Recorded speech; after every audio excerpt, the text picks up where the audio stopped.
എല്ലാവർക്കും സ്പൈസ് ഡിഷസിലേക്ക് സ്വാഗതം. ഇന്ന് ഞാൻ നിങ്ങളുമായിട്ട് ഒരു അടിപൊളി കോംബോ ഡിഷസിന്റെ റെസിപ്പിയാണ് ഷെയർ ചെയ്യാൻ പോകുന്നത്. അതാണ് കടലക്കറിയും ഭട്ടൂരെ അല്ലെങ്കിൽ ചോലെ ഭട്ടൂരെ. ഇത് ഭയങ്കര ടേസ്റ്റ് ആണ്, നല്ലൊരു കോമ്പിനേഷൻ ആണ്. പിന്നെ ഈ വീഡിയോയിൽ ഞാൻ കടലക്കറിയിൽ കുറച്ച് ടിപ്സ് ഒക്കെ എങ്ങനെയാണ് അത് ചെയ്യേണ്ടതെന്നുള്ള ടിപ്സ് ഒക്കെ പറഞ്ഞു തന്നിട്ടുണ്ട്. അപ്പൊ എല്ലാവരും വീഡിയോ ഫുള്ള് കാണുക. ഇഷ്ടമായെങ്കിൽ ലൈക്ക് ചെയ്യുക, ഷെയർ ചെയ്യുക. പിന്നെ ചാനൽ സബ്സ്ക്രൈബ് ചെയ്തിട്ടില്ലെങ്കിൽ സബ്സ്ക്രൈബ് ചെയ്യാനും മറക്കരുതേ. പിന്നെ ഇതെല്ലാവരും വീട്ടിൽ ട്രൈ ചെയ്തിട്ട് അഭിപ്രായങ്ങൾ കമന്റ്സിൽ അറിയിക്കാനും മറക്കരുത്. പിന്നെ ഇൻസ്റ്റാഗ്രാമിലുള്ളവർ ഇൻസ്റ്റാഗ്രാമിലെ പേജിലും കൂടെ ഒന്ന് ഫോളോ ചെയ്യുക, അവിടെയും കൂടെ ഒന്ന് സപ്പോർട്ട് ചെയ്യുക. ഞാൻ ലിങ്ക് ഡിസ്ക്രിപ്ഷൻ ബോക്സിൽ കൊടുക്കാം. സോ നമുക്ക് വീഡിയോ സ്റ്റാർട്ട് ചെയ്യാം. ആദ്യം തന്നെ ഞാനിവിടെ എടുത്തിരിക്കുന്നത് 1.5 ഗ്ലാസ് വെള്ളക്കടല അല്ലെങ്കിൽ കാബൂളിച്ചന വെള്ളത്തിലിട്ട് കുതിർത്തതാണ്. 6 മണിക്കൂർ വെള്ളത്തിലിട്ട് കുതിർത്ത് വെച്ചിരുന്നതാണിത്.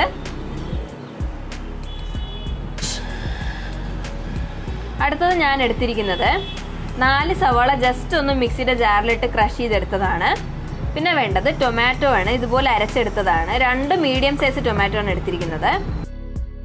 പിന്നെ വേണ്ടത് 1 ടേബിൾ സ്പൂൺ ഇഞ്ചി വെളുത്തുള്ളിയും പച്ചമുളകും കൂടെ അരച്ചതാണ്. പിന്നെ ഒരു 3 പച്ചമുളകാണ് എടുത്തിരിക്കുന്നത്. നെക്സ്റ്റ് ഞാനിവിടെ ഒരു പാത്രത്തിലേക്ക് ഒരു 1.5 ഗ്ലാസ് വെള്ളം എടുത്തിരിക്കുകയാണ്. ഇത് ജസ്റ്റ് ഒരു കട്ടൻ ചായ ഉണ്ടാക്കാനായിട്ടാണ്. കാരണം നമ്മുടെ കടലക്കറിക്ക് നല്ലൊരു കളർ കിട്ടും ഈ തേയില വെള്ളം ഒഴിച്ച് കഴിയുമ്പോഴത്തേക്കും. അപ്പോൾ അതിന് വേണ്ടിയിട്ടാണ് ഞാൻ ഈ വെള്ളം എടുത്ത് വെച്ചിരിക്കുന്നത്. അപ്പോൾ ഇത് തിളച്ച് കഴിഞ്ഞിട്ട് നമുക്ക് ഇതിലേക്ക് തേയില ആഡ് ചെയ്ത് കൊടുക്കാം. അപ്പോൾ വെള്ളം നന്നായിട്ട് തിളച്ച് വന്നിരിക്കുകയാണ്. ഇനി നമുക്കിതിലേക്ക് ഒരു ചെറിയ സ്പൂൺ തേയില ആഡ് ചെയ്ത് കൊടുക്കാം. എന്നിട്ട് നമുക്ക് ഇത് നന്നായിട്ടൊന്ന് തിളച്ച് കിട്ടിയതിന് ശേഷം നമുക്ക് ഗ്യാസ് ഓഫ് ചെയ്തിട്ട് ഇത് മാറ്റി വെക്കാം. അപ്പം ഞാനിവിടെ ഒരു കുക്കർ എടുത്ത് വെച്ചിട്ടുണ്ട്. എന്നിട്ട് അതിനകത്തേക്ക് ആവശ്യത്തിന് ഓയിൽ ഒഴിച്ച് കൊടുത്തിട്ടുണ്ട്. ഓയിൽ നല്ല ചൂടായി കഴിയുമ്പോൾ ഇതിലേക്ക് ഒരു ചെറിയ ടീസ്പൂൺ നല്ല ജീരകം ആഡ് ചെയ്ത് കൊടുക്കാം. നെക്സ്റ്റ് നമുക്ക് നമ്മൾ എടുത്ത് വെച്ചിരിക്കുന്ന സവാള അരച്ചത് ആഡ് ചെയ്ത് കൊടുക്കാം.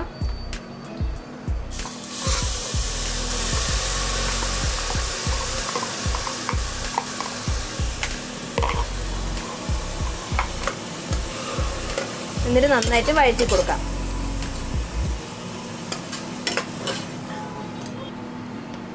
സവാള പെട്ടെന്ന് വഴറ്റി കിട്ടാനായിട്ട് ഞാനിതിലേക്ക് കുറച്ച് ഉപ്പ് ആഡ് ചെയ്ത് കൊടുക്കുകയാണ്.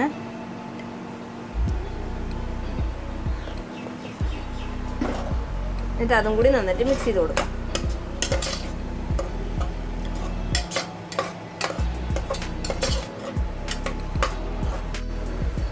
ഉള്ളി ജസ്റ്റ് ഒന്ന് വഴറ്റിയതിന് ശേഷം നമുക്കിതിലേക്ക് നമ്മൾ എടുത്തു വെച്ചിരുന്ന ഇഞ്ചി വെളുത്തുള്ളിയുടെയും പച്ചമുളകിൻ്റെയും പേസ്റ്റ് ആഡ് ചെയ്ത് കൊടുക്കാം.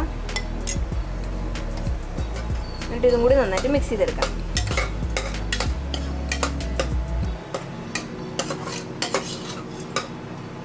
ഉള്ളി നന്നായിട്ട് വഴറ്റി എടുത്തിട്ടുണ്ട്. ഇനി നമുക്കിതിലേക്ക് മസാലകൾ ആഡ് ചെയ്ത് കൊടുക്കാം. ആദ്യം തന്നെ മുളക് പൊടിയാണ് ആഡ് ചെയ്ത് കൊടുക്കുന്നത്, ഒരു 1.5 സ്പൂണ്. പിന്നെ വേണ്ടത് മല്ലിപ്പൊടിയാണ്, ഇത് 1 ടേബിൾ സ്പൂൺ ആഡ് ചെയ്ത് കൊടുക്കാം.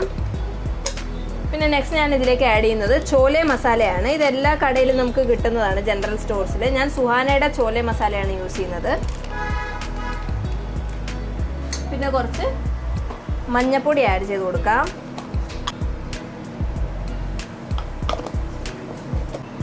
കുറച്ച് ഗരം മസാലയും കൂടി ആഡ് ചെയ്ത് കൊടുക്കാം. എന്നിട്ട് ഇതെല്ലാം കൂടി നന്നായിട്ട് മിക്സ് ചെയ്തെടുക്കാം.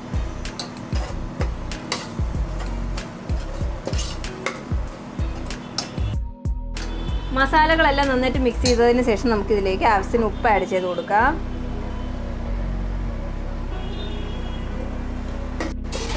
അപ്പോൾ മസാല എല്ലാം ചേർത്ത് നന്നായിട്ട് വഴറ്റി എടുത്തിട്ടുണ്ട്. ഇനി നമ്മൾ എടുത്ത് വെച്ചിരുന്ന ടൊമാറ്റോ പ്യൂരി ആഡ് ചെയ്ത് കൊടുക്കാം. ഇത് നന്നായിട്ട് മിക്സ് ചെയ്തെടുക്കാം. അപ്പോൾ നമ്മൾ മസാലയും ടൊമാറ്റോ എല്ലാം ചേർത്ത് നന്നായിട്ട് വഴറ്റി എടുത്തിരിക്കുകയാണ്. ഇനി നമുക്കിതിലേക്ക് നമ്മുടെ മെയിൻ ഇൻഗ്രീഡിയൻ്റ് ആയ കടല ആഡ് ചെയ്ത് കൊടുക്കാം.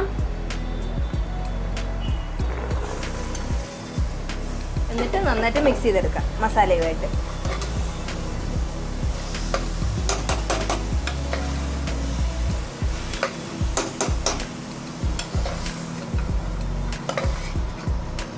അപ്പം ഞാനിവിടെ കടലയും നമ്മൾ തയ്യാറാക്കിയ മസാലയെല്ലാം നന്നായിട്ട് മിക്സ് ചെയ്തെടുത്തിട്ടുണ്ട്.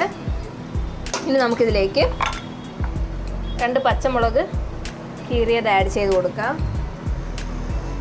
അതും കൂടി മിക്സ് ചെയ്തെടുക്കാം. ഉപ്പ് ടെസ്റ്റ് ചെയ്ത് നോക്കുക. ഉപ്പ് കുറവാണെങ്കിൽ ആഡ് ചെയ്ത് കൊടുക്കുക. ഇനി നമുക്കിതിലേക്ക് നമ്മൾ തയ്യാറാക്കി വെച്ച തേയില വെള്ളം ആഡ് ചെയ്ത് കൊടുക്കാം. ഇത് ട്രഡീഷണലി ചെയ്യുന്നൊരു ടിപ്പാണ് നമ്മളുടെ ചോലെ കറിക്ക് കളർ കിട്ടാനായിട്ട്. ഇനി നമുക്കിതിലേക്ക് കറിക്ക് ആവശ്യമായിട്ടുള്ള വെള്ളം ആഡ് ചെയ്ത് കൊടുക്കാം. അതൊക്കെ നമുക്ക് എത്ര ഗ്രേവി വേണോ അതനുസരിച്ചിട്ടാണ്. ഇതിൻ്റെ ജസ്റ്റ് 1 ഇഞ്ച് മുകളിൽ നിൽക്കുന്ന രീതിയിൽ വെള്ളം ഒഴിച്ചു കൊടുക്കാം.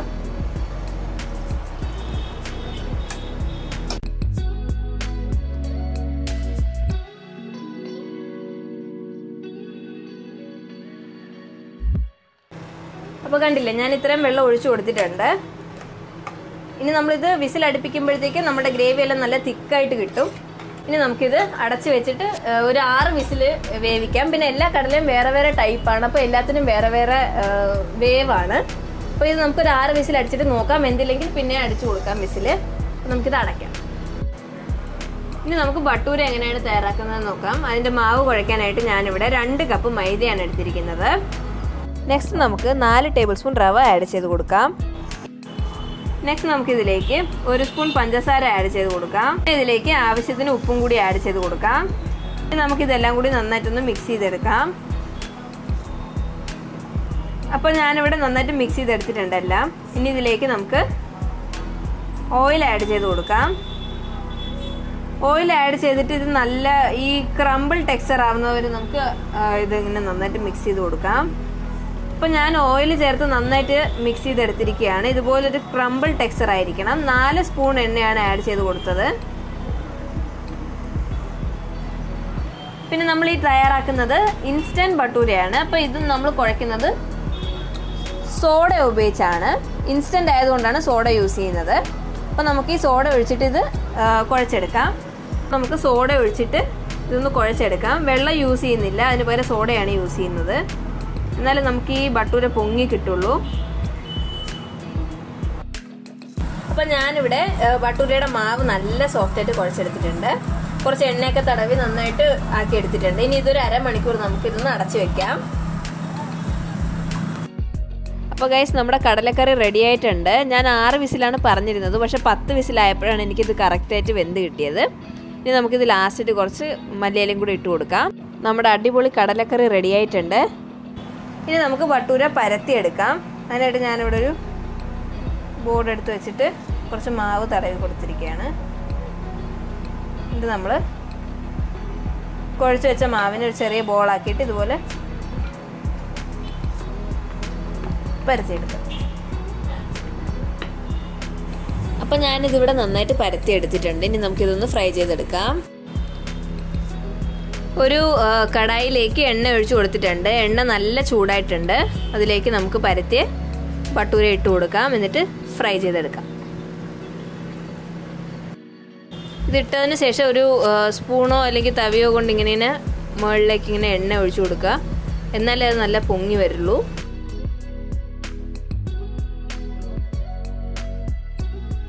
ഇനി നമുക്കിത് പതുക്കെ തിരിച്ചിടാം. എന്നിട്ട് 2 സൈഡും ഒരുപോലെ ഫ്രൈ ചെയ്തെടുക്കാം. അപ്പോൾ നമ്മുടെ സ്വാദിഷ്ടമായ ബട്ടൂരയും കടലക്കറിയും റെഡിയായിരിക്കുകയാണ്. പിന്നെ ഒരുപാട് പേർക്കൊരു സംശയം ഉണ്ടായി കാണും, ഞാൻ കടലക്കറിയിൽ തേയില വെള്ളം ഒഴിച്ചപ്പോഴത്തേക്കും അതിൻ്റെ ടേസ്റ്റ് വരുമോ എന്ന് കറിയിൽ. പക്ഷെ അങ്ങനെ ഒന്നുമില്ല. തേയിലയുടെ ഒരു ടേസ്റ്റും നമ്മുടെ കറിയിൽ വന്നിട്ടില്ല. അപ്പോൾ ആരും അത് ഒഴിക്കാൻ മടിക്കരുത്, കാരണം അത് ഇട്ടാലേ നമ്മുടെ കളർ നന്നായിട്ട് വരുള്ളൂ കറിക്ക്. അപ്പോൾ അതുകൊണ്ട് തേയില വെള്ളം ആഡ് ചെയ്ത് കൊടുക്കുക. പിന്നെ ബട്ടൂരയുടെ കാര്യം പറയാനാണെങ്കിൽ നിങ്ങൾക്ക് കാണുമ്പോൾ തന്നെ മനസ്സിലാകും, നല്ല ക്രിസ്പിയാണ്.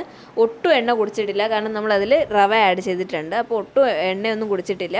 സൂപ്പറാണ്. അപ്പോൾ എല്ലാവരും ട്രൈ ചെയ്യുക. അഭിപ്രായങ്ങൾ കമൻസിൽ അറിയിക്കുക. വീഡിയോ ഇഷ്ടമായെന്ന് പ്രതീക്ഷിക്കുന്നു. ഇഷ്ടമായിട്ടുണ്ടെങ്കിൽ ലൈക്ക് ചെയ്യുക, ഷെയർ ചെയ്യുക. ചാനൽ സബ്സ്ക്രൈബ് ചെയ്തിട്ടില്ലെങ്കിൽ ഒന്ന് സബ്സ്ക്രൈബ് ചെയ്ത് സപ്പോർട്ട് ചെയ്യുക.